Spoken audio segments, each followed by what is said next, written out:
Puerto Ricans came to the mainland with hard work ethics, strong family values, and a deep desire to provide a better standard of living for their families. Yet Americans knew very little about Puerto Ricans.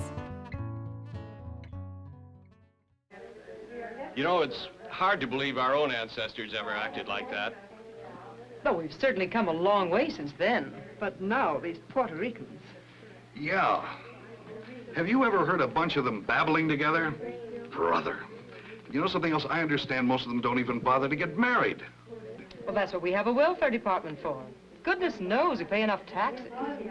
Why they won't even learn our language is what gets me. And the way they tear down our real estate values.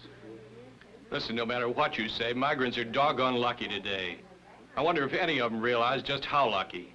People didn't know Puerto Ricans. People didn't know that Puerto Rico was part of the United States.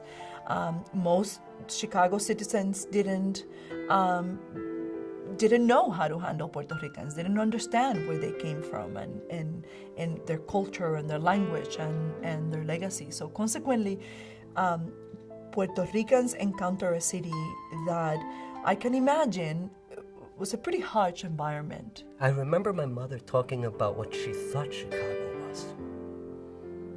She described Chicago as, or the United States, as this place with all these pretty gingerbread-like houses. And so she ends up living in the South Side, in a very poor neighborhood.